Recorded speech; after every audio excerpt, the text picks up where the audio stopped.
A dipole is placed in an electric field as shown.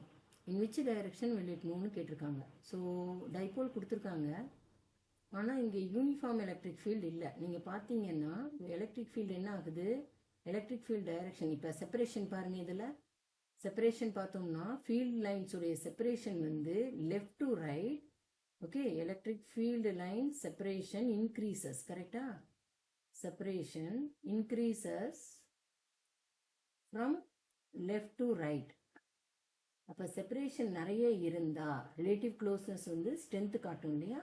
அப்போ electric field இப்போ நான் இந்த இடத்த வந்து இஏன்னு வச்சுக்கிறேன், இதை இபின்னு வச்சுட்டேன்னா நம்ம எலக்ட்ரிக் ஃபீல்டு ஸ்ட்ரென்த்து இந்த இஏல எவ்வளோ இருக்குது, ஜாஸ்தி இருக்கும். ஏன்னா அதனுடைய க்ளோஸ்னஸ் பார்த்தீங்கன்னா செப்பரேஷன் கம்மியாக இருக்குது. அப்போ E A will be greater than E B. சரியா? அப்போ இப்போ என்ன ஆகும், உங்களுக்கு எலக்ட்ரிக் ஃபீல்டு இது பிரகாரம் இந்த சைடு கொடுத்துருக்காங்க. பட் நமக்கு டைபோல் வந்து என்ன தெரியும், டைபோல் மொமெண்ட் வந்து always negative q to positive q. அப்போ டைபோல் மொமெண்ட் எங்கே இருக்குது, இந்த டைரக்ஷனில் இருக்குது நமக்கு. எலக்ட்ரிக் ஃபீல்டு பட் எந்த டைரக்ஷனில் இருக்குது, இந்த டைரக்ஷனில் இருக்குது. இப்போ நம்ம அதுவும் எலக்ட்ரிக் டைபோல் மொமெண்ட்டை பார்க்காம ஃபர்ஸ்ட் எலக்ட்ரிக் ஃபீல்டு பார்ப்போம். பாசிட்டிவ் சார்ஜ் வந்து experiences force in the direction of electric field. கரெக்டாக? ஆனால் அதனுடைய ஃபோர்ஸ் எப்படி இருக்கும் நீங்கள் பார்த்தோம்னா, இங்கே எலக்ட்ரிக் ஃபீல்டு ஜாஸ்தி இருக்கிறதுனால force experienced by positive charge. அப்போ நம்ம பார்த்தோம்னா பாசிட்டிவ் சார்ஜ் என்னது, ஃபோர்ஸ் எக்ஸ்பீரியன்ஸ் பை பாசிட்டிவ் சார்ஜ்னு பார்த்தோம்னா அது வந்து Q இன்ட்டு இஏ.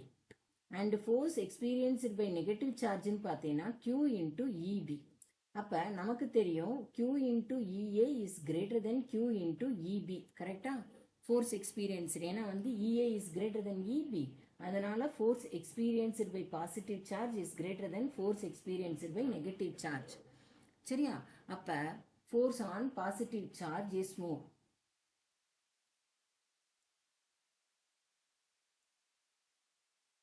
சரியா? அப்போ force on positive charge Morna இப்போ நம்ம திரும்ப பேசிக்கு போகிறோம். எப்படி? Positive charge experiences plus Q experiences force in the direction of, எந்த நோக்கி அது இது பண்ணும், இந்த டைரக்ஷன் ஆஃப் எலக்ட்ரிக் ஃபீல்டு. கரெக்டா? மைனஸ் Q என்ன பண்ணும், opposite to electric field. Experiences force opposite to electric field. So அப்போ என்ன ஆகும், எனக்கு பிளஸ் Q வந்து இந்த டைரக்ஷன், பிளஸ் Q இங்கே இருக்கு, எலக்ட்ரிக் ஃபீல்டு இங்கே இருக்கு. அப்போ plus Q will move towards this direction. Force experienced by positive charge மோராக இருக்கிறதுனால நம்ம வந்து plus Q இந்த டைரக்ஷனில் மூவ் ஆகும், மைனஸ் Q ஆப்போசிட்டில் மூவ் ஆகும். பட் எந்த ஃபோர்ஸ் ஜாஸ்தியாக இருக்கும் அந்த டைரக்ஷனில் மூவ் ஆகணும், டுவர்ட்ஸ் த ரைட் அப்படின்னு நமக்கு ஆன்சர் கிடைச்சிருச்சு. அப்போ மற்ற ரெண்டு ஆப்ஷனையும் நம்ம கேன்சல் பண்ணிடலாம். டுவர்ட்ஸ் லெஃப்ட் மூவ் ஆக சான்ஸே இல்லை, டுவர்ட்ஸ் த ரைட். ஆனால் இங்கே என்னென்னா அவங்க ஃபோர்ஸ் வச்சு கொடுக்கல, பொட்டென்ஷியல் எனர்ஜி வச்சு கொடுத்துருக்காங்க.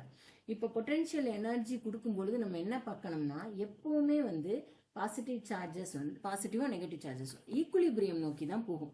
ஸ்டேபிள் எனர்ஜி வேணும். ஸ்டேபிள் ஈக்குலிபிரியத்துக்கு வந்து நமக்கு வந்து என்னது, ஸ்டேபிள் ஈக்குலிபிரியமுக்கு மினிமம் பொட்டென்ஷியல் எனர்ஜி வேணும்.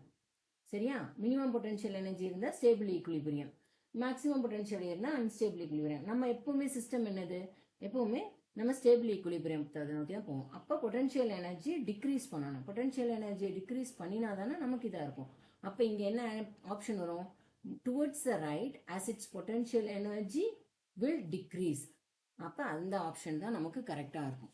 கிளியரா? So move towards right to decrease the potential energy.